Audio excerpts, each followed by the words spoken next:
Silver coupe started its life as an automatic 4-cylinder. It is now a Gen 2 T56 Magnum, full exhaust, full Maximum Motorsports suspension. I posted the car a little bit here and there. It might have been in the background. I might have said a few words about it, but never really focused anything on this car.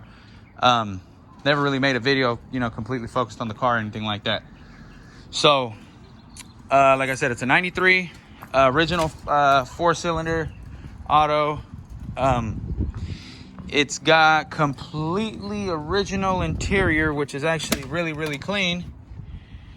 Check this out. I don't know what red this is. Somebody tell me. I don't know if it's the it's not the porno red. I think the porno red's a little brighter. I know that's not the real color for it, but it's super clean, dude. Like, I'm talking about mint condition clean. Headliner's perfect. Anyway, the car is using all stock original gauges. Every single gauge works. The temperature gauge is spot on with what the SCT says here. So the temperature gauge is spot on with the SCT.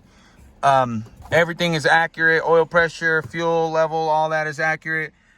Originally, the speedo cable was leaking, and I replaced it, and then with the one I replaced, it's got the bouncy needle now, but that's spot on also because I changed the drive gear, which is the same as like a T5. I used the red one because it's got 373s, and then RPM tach. So this is the original gauge cluster that was in this 4-cylinder. The only thing I did is that I had a broken gauge cluster that I don't know what gauge were broken, but the tachometer was functioning. So I took the tachometer from a V8 cluster and I put it on this 4-cylinder one to retain the same mileage. So 67,732, and the car was swap done at 67,139, and it's got 593. So about 600 miles from there, we should be at 67,740 or so, and we are 67,732, off by 7 miles. So yeah, that works.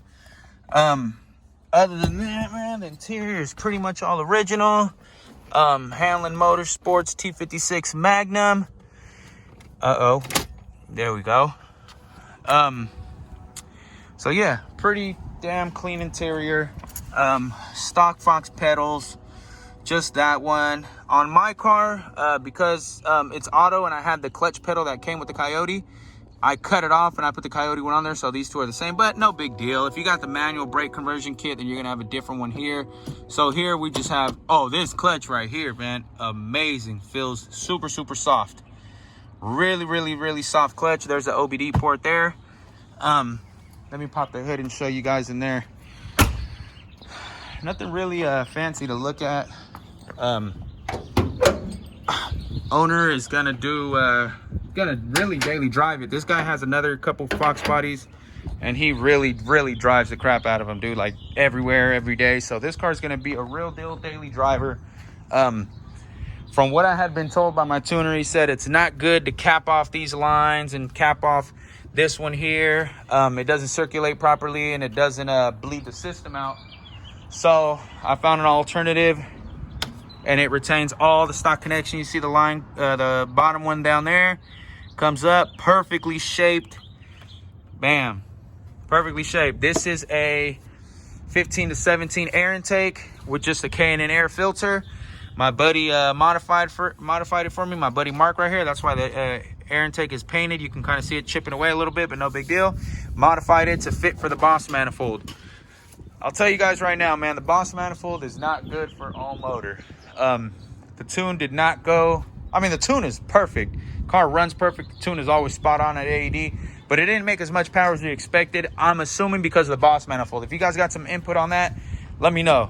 But Typically with an 18 manifold, I think we would have seen maybe like 10 more. But again, man, the car rips. We were expecting to see closer to like 450. I think this particular setup, damn, I can't remember, dude. I want to say it made I got to look at my text messages, but I think like 435. I didn't get the paper either. So I made like 435, 430 to 440, let's call it. That's more than enough to have fun. My AC systems that I put in all. So it's got 18x9s in the front.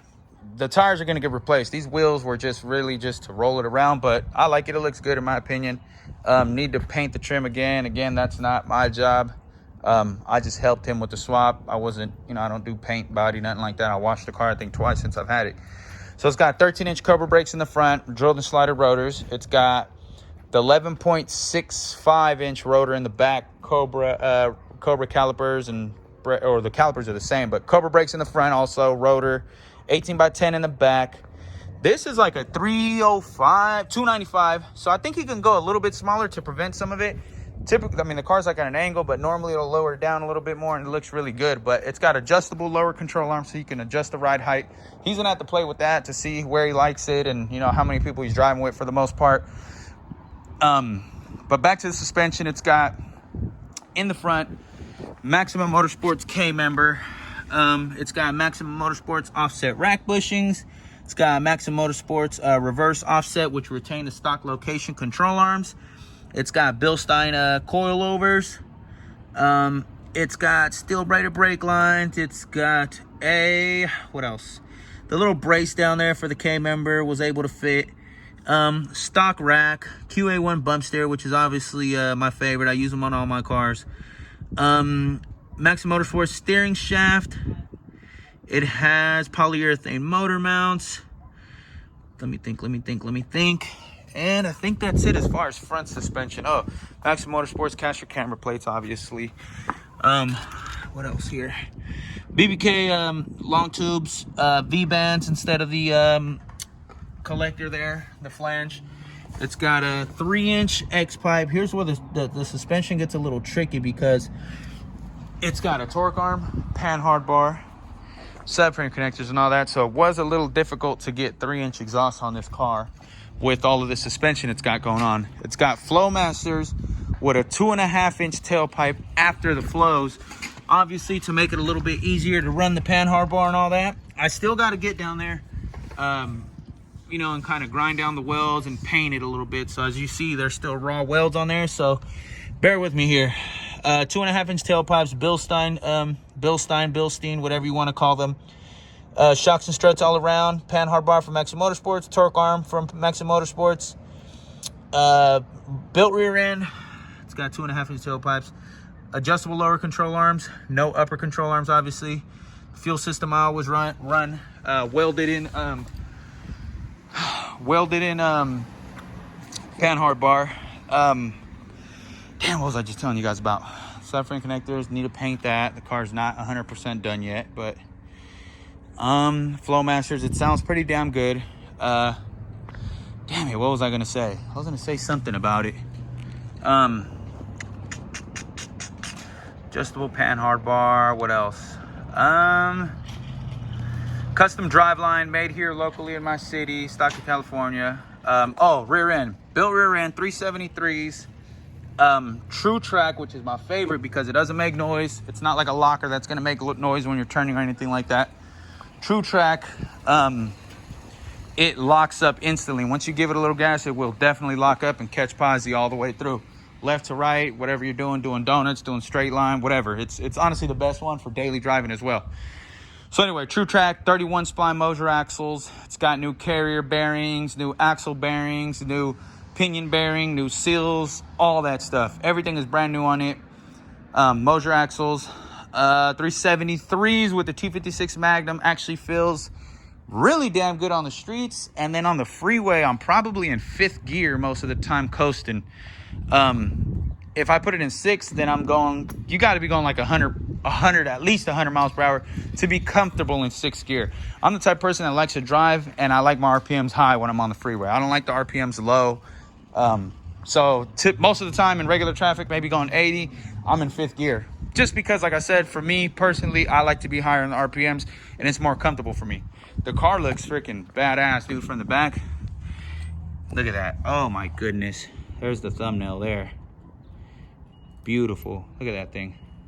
Anyway, it needs rear sway bars. As you can see, it still has the stock sway bars. It's got e-brakes hooked up, all that good stuff. Maxim Motorsports torque arm rear springs. It's got steel braided AN lines all the way through. New gas tank because the other one was kind of rotted out. Panhard bar, obviously, y'all seen that. Stock sway bar and stock diff cover. I didn't know if it was going to fit a diff cover. I had one in the past that did not fit it with the Panhard bar. So it's got about 600 miles now, so I'm gonna give it another 100 miles or so. We're gonna swap out the gear oil, the transmission fluid, dual oil change. I just did a tune-up on it. I just changed the spark plugs before the tune.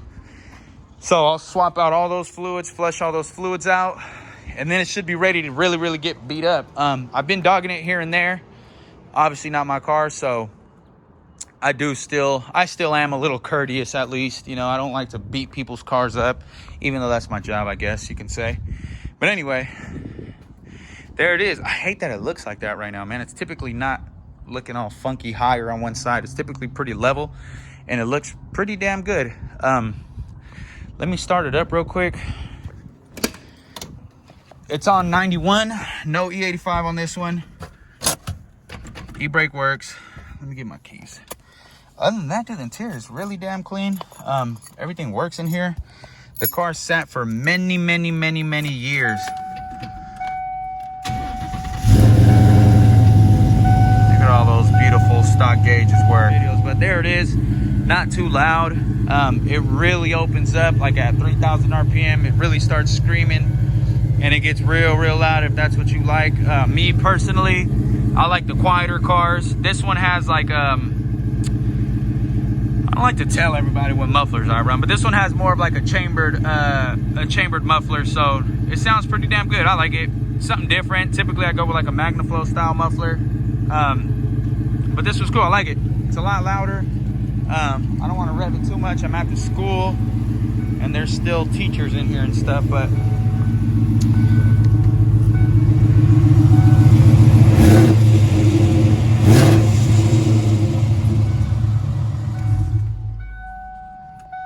so anyway, there it is. I've been running my fuse boxes in here, and then I'll run like my battery fuses and all that in here. Fuse box is still accessible here on my car, my personal car. Again, it's not. It's in the engine bay because I didn't like how short they were and how you couldn't really run it anywhere. That actually looked good. Another one done. Not 100% done, but it's tuned. It's got AC, it's got power steering, it's got all that good stuff, so it's pretty much done.